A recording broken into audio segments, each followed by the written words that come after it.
Hello, and welcome back to another episode of the Lantern Film Room. I'm your sports director, Brian Nelson. I'm your assistant sports editor, Andy Anders. And today we have another game of film to break down. This time, the Ohio State-Wisconsin game, where Ohio State dominated and won 38-7. And Andy, what are some of the concepts and plays we're going to be taking a look at today? Well, our two main points of discussion will be the ways Ohio State shut down one of the best running backs in the country, Jonathan Taylor, and then we'll take a look at what made Chase Young so dominant Saturday, not only the pass rush, but also some of the versatility that Ryan Day talked about post-game. All right, so let's just jump right into it. First, I think we're going to talk about shutting down Jonathan Taylor. What are you going to look at with our first play here? Right, so Ohio State on Saturday utilized a formation we haven't really seen much of from them, if at all, this season, the 4-4 defense, right? 4 defensive linemen, 4 linebackers here. And then you're going to have your 2 corners and a safety, just one high. Ohio State's been playing one high all season. But the 4-4, and that's because Wisconsin likes to load up the box, right? So you have 9 players all in this tight box for Wisconsin, ready to pound the ball at you. And Ohio State counters that by putting an extra linebacker in. And you have all these players are athletic enough to cover the run and still maybe get back on a tight end if need be in pass coverage. But all that extra momentum and gap coverage is going to help stop Taylor, and we see a prime example of that on this play. So what this play is an ISO concept. It's a tale as old as time in football. This type of play goes all the way back to the early days, right? Mm-hmm. And this has been around probably before even the forward pass, the ISO play. You're going to have this fullback here basically leading through a hole. Taylor is going to follow behind him or try to follow behind him. And, it's one-on-one football power. That's what Wisconsin's bread and butter has been for the past few decades. Who's going to blow up this play mainly is Devon Hamilton here. As a defensive lineman, when I'm engaged and someone's trying to block me straight up a base block, I'm going to do I'm going to get an extension with my hands, right? Bench press him. That's why we do bench press in the off season, right? You bench press him, and then I'm going to be looking for the ball. So you'll see Devon Hamilton on this play using that strength, that upper body strength he has, bench press the opposing offensive lineman, shuck him, and find the ball carrier. Okay. Everyone's flowing downhill then, and we've talked about gap integrity throughout these film room sessions. Absolutely. Everyone's taking up the gaps again. You're going to see on this play tremendous gap integrity. Warner denies any cutback lanes for Taylor on this side here. When he comes down, Young keeps outside contain on the backside. Harrison's going to come down and fill B gap, Malik Harrison right here, and Taylor just simply has nowhere to go. All right, well, let's see how it plays out. Okay. You see, there's the bench press, a little bit of a swim move over the top there. Just cuts no right hole. back into Taylor. No hole completely. Now, Andy, just one quick question. You talked about how Ohio State used the 4-4, which is not what they've really used at all this season. What does it mean for this defense to be able to just suddenly introduce a new formation against a team as good as Wisconsin and have success with it? Right. This isn't the first time they've done it either. We talked last film room about the odd fronts Ohio State rolled out to mix up some pass rush looks. This defense overall is very versatile. And I think what is interesting is that the overall schematics of these different formations don't really change, right? Everyone still has the same responsibilities when they're on the field.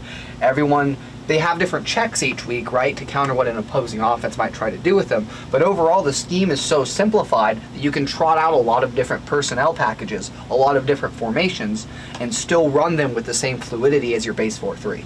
All right.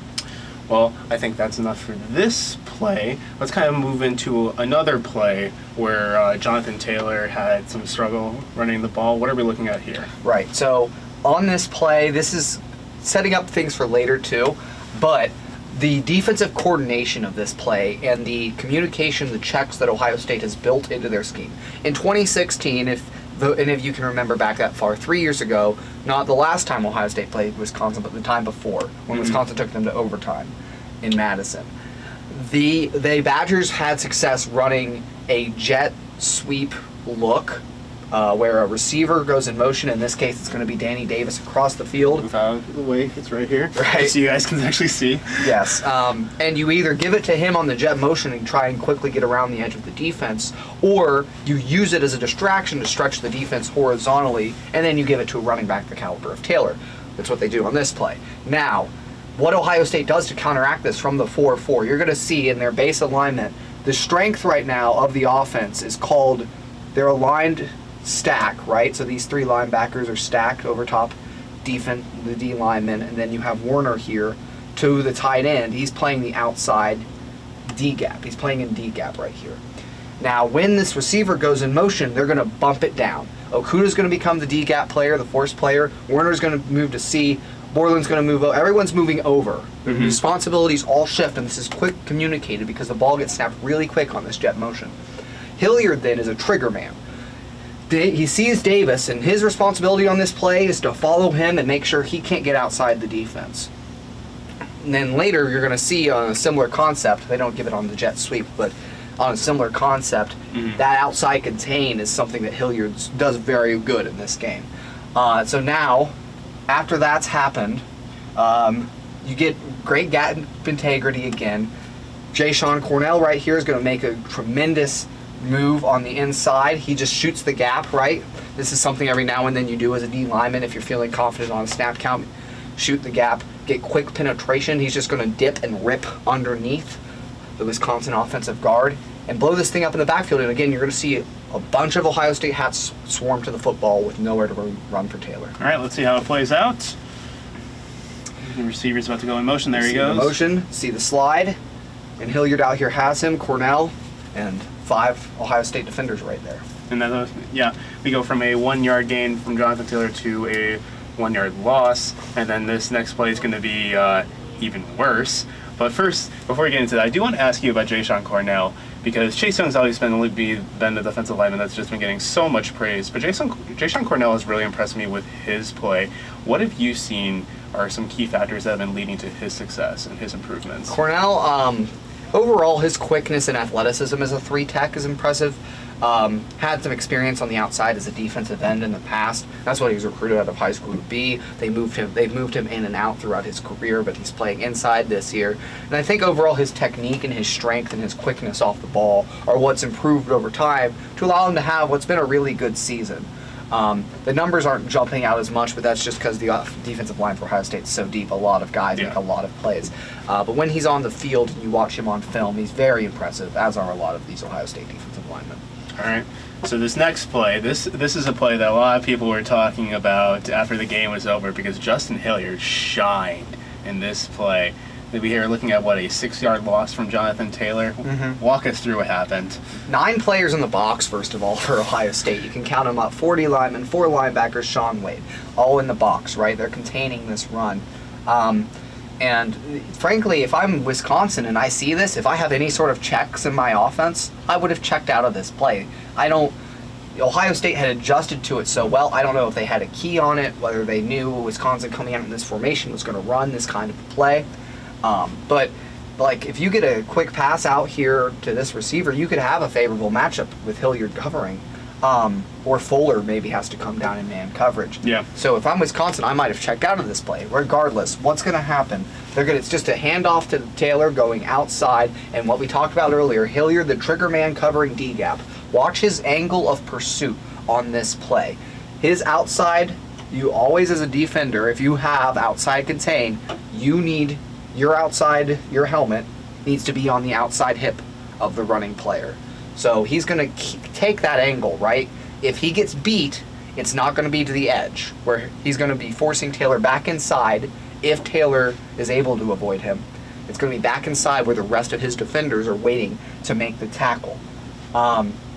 Also on this play, you're going to get great coverage on the force player out here from Okuda. Okuda helps contain this play as well. The corners in this game overall really provided great run support for Ohio State. Malik Harrison on this play is going to come down into C gap, and then these gaps kind of move on this play, right? Wisconsin tries to stretch the run out, where C gap's going to be out here, D gap's going to be out here, our normal gaps that we talk about. Hilliard has the outside, and then Harrison's going to fly down into C gap to prevent the cutback. If Hilliard misses and keeps the contain, then Harrison is waiting to tackle Taylor. All right, let's see how it plays out. Here we go. Again, a lot of tight ends going in motion there. And again, you see the communication. They get a false pull over here, a little schematic thing, but it doesnesn't matter. That was a really nice tackle by Hilliard. It's tough to bring down like an elite running back by Jonathan Taylor, but Hilliard made it look easy. I do want to ask you and talk about Hilliard for a second, because the linebackers in general were kind of a weakness of Ohio State's defense last year, but we've really seen improvements from people like Pete Werner and Malik Harris and even Tuff Borland. But Hilliard's kind of almost been an afterthought for most of the season just because he's been dealing with so many injuries, and then here we finally saw him break through. What is your take on the way he's been improving this season? Hilliard, I think what's interesting about Hilliard is he's kind of low on the depth chart still. Yeah. Coming out of high school, we all know he's been through a lot at Ohio State, right? Coming out of high school, he was a 5-star recruit, big name, gets bicep injury, I think an ACL tears in there. He had like a couple different season-ending injuries throughout his career, and as he's gotten going, he's been a contributor on special teams. This was the first game this season we saw him contribute to the defense, really. Make big plays like this. He had one other nice tackle in this game.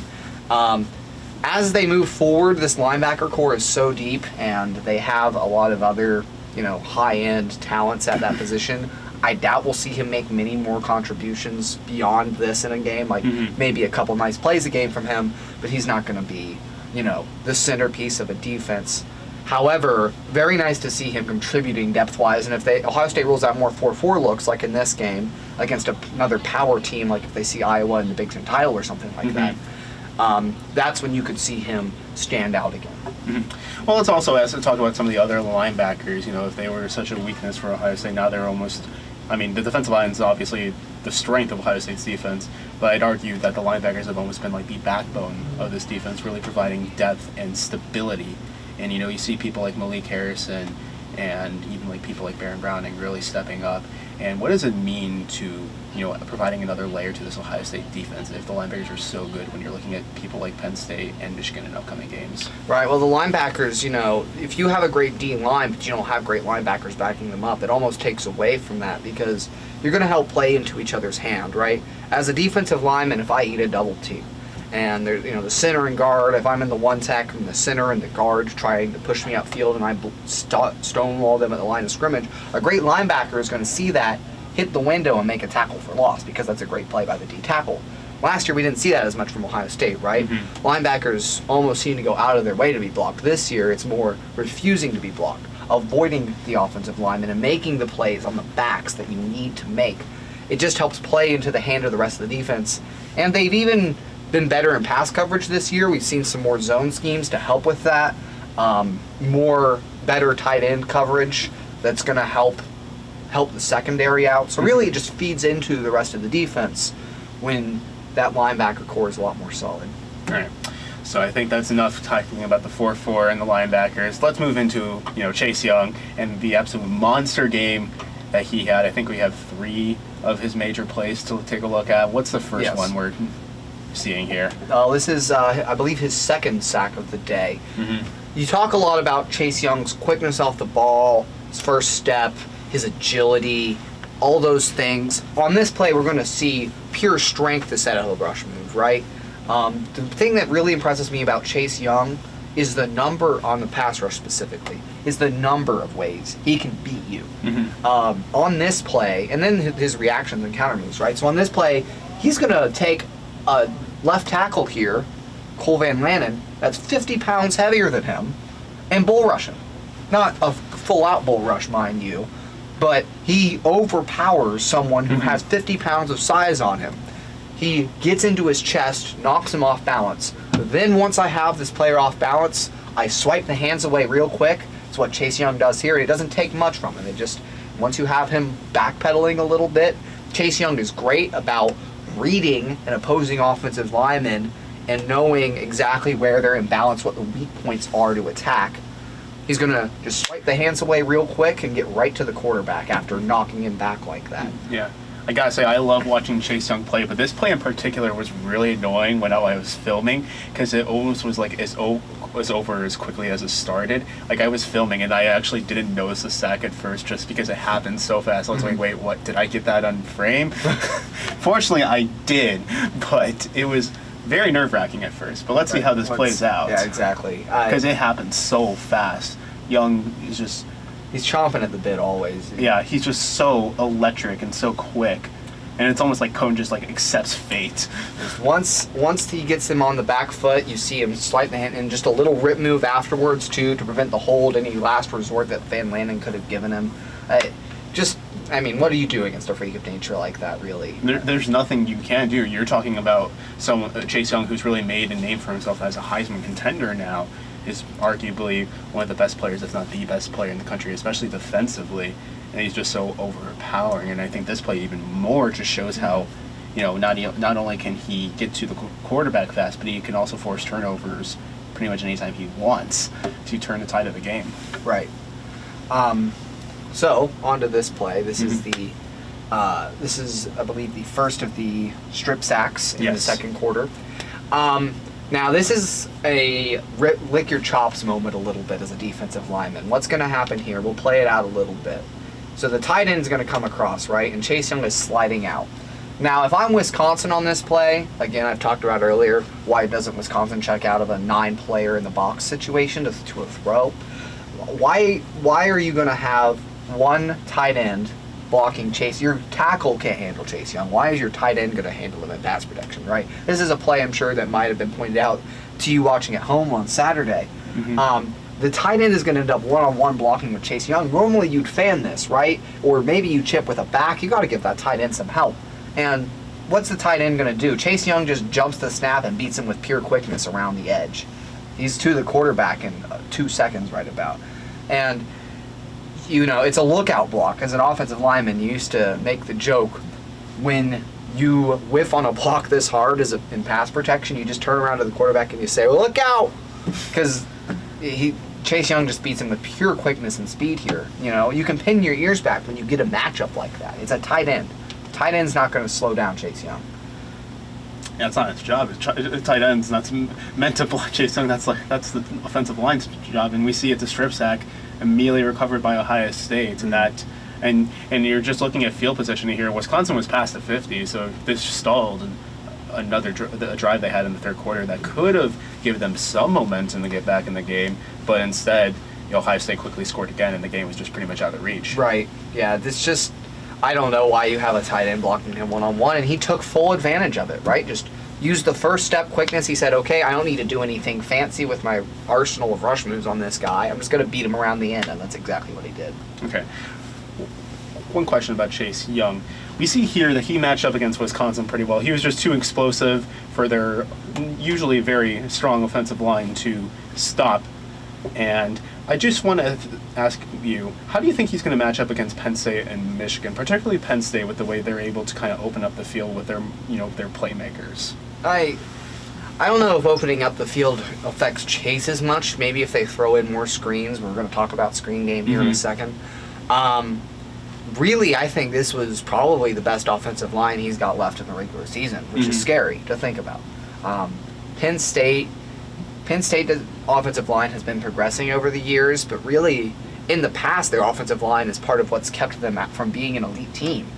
I think their offensive line shapes up a little better this year, but really, he's going to have his way with any offensive line in the country, especially one of Penn State's caliber. Michigan's is a little better.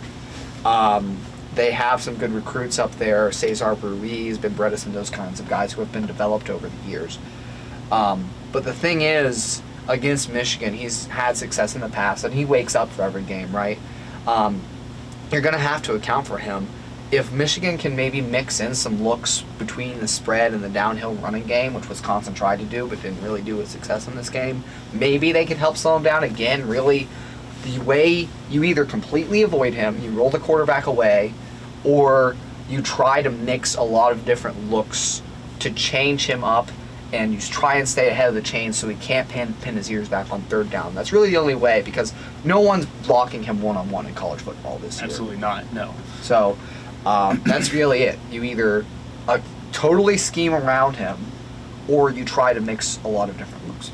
Okay, you mentioned screens, and I think we're going to take a look at a screen pass here that Chase Young just absolutely foils completely. So, what are we looking at? Well, this is a simple slip screen, I believe. Got to pull it up real quick on my notes, just really quickly. All right. This screenplay, essentially, Young has a lot of versatility as a defensive end, and the quickness and the speed to get back on a play like this. You see him starting in the stand-up here. He's going to rush the middle, and the quarterback is dropping on this play, right? Usually, there's two telltale signs as a defensive lineman that an offense is going to run a screen on you on a play. Either A, you get through really easily, which isn't much of a sign for Young when he's been getting through easily plenty this game. Oh, yeah, absolutely. Or the quarterback is dropping very quickly and very deeply. Because you allow the pass rush to come through as far as it can, right? And then you slip it in behind them. That's the whole point of the screen. Young, at the very last second here, sees this play and stops about 2 yards in front of Cone. Then he's going to find the ball, right? You find the ball on the screen, you follow it when it's thrown, get all the way back, and blow up the play in the backfield. So this is just a great versatility. Something other than the pass rush that Chase Young did really well. Yeah, we see Chase Young lining up as a linebacker, which we hadn't seen him do before. You know, he's a defensive end, and he gets through back to Cohen so fast, but then still manages to get back and blow up the screenplay. It's an incredible a showcase of skill, really, with Chase Young, just with how quickly he's able to recover and still force a loss on the play. Right.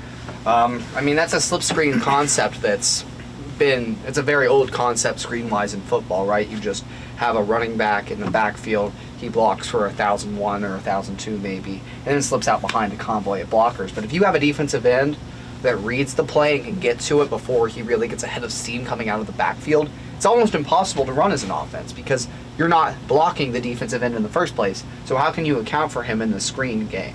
The blockers out here are accounting for the defensive backs and linebackers that are flowing to the play.